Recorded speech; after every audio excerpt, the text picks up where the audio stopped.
Seorang kawanan pelaku pencurian sepeda motor asal Jabung, Lampung Timur terpaksa ditembak tim khusus anti bandit Polresta Bandar Lampung lantaran mencoba melarikan diri. Tersangka masuk ke dalam DPO polisi sejak 3 bulan terakhir dengan belasan kali beraksi di sejumlah lokasi di kota Bandar Lampung. Usai menjalani perawatan medis di rumah sakit setelah mengalami luka tembak di bagian kakinya, seorang kawanan pelaku curanmor kemudian dibawa menggunakan mobil ke kantor polisi Polresta Bandar Lampung guna dilakukan pemeriksaan lebih lanjut.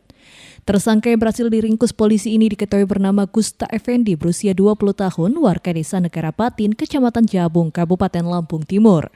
Tersangka dipaksa ditembak di bagian kedua kakinya oleh tim khusus anti bandit Polresta Bandar Lampung lantaran berupaya melarikan diri saat akan di kediamannya. Kepada polisi, tersangka yang sudah masuk ke dalam target DPO sejak 3 bulan terakhir mengaku sudah beraksi di 11 TKP di sejumlah wilayah di kota Bandar Lampung. Dalam menjalankan aksi kejahatannya, tersangka bersama dengan seorang rekannya berinisial HB yang kini masih diburu oleh kepolisian. Selalu mengincar sepeda motor milik korbannya yang ditinggal di halaman parkir pertokoan serta komplek perumahan. Bahkan setiap kali beraksi, kawanan pelaku curanmor ini selalu berbagi peran dengan rekannya. Modus yang digunakan tersangka sebelum membawa kabur sepeda motor milik korbannya yaitu dengan cara merusak bagian kunci stang sepeda motor dengan menggunakan kunci letter T. Pertokoan sama di rumah, Pak. Jadi dari kampung berapa orang yang datang ke Bandar Lampung? Saya berduaan, Pak. Berdua? Iya, Pak. Satu motor kamu jual berapa? 3 juta, 2 juta gitu, Pak. Dapat berapa kamu kebagian dapat untungnya ini penjualannya?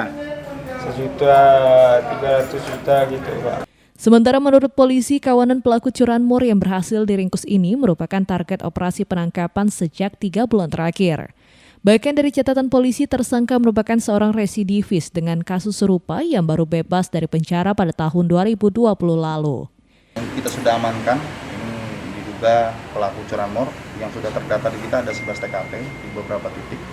Dengan modus adalah menggunakan kunci T, kemudian mengawasi di sekitar ada pelaku yang lain yang sudah kita dapat identitasnya dan saat ini juga kita sedang melakukan pengejaran terhadap DPO-nya. Ini residivis atau gimana, Bang? Untuk yang sudah kita amankan residivis, ada beberapa TKP sebelumnya di Polsek yang sudah juga terdata LP-nya.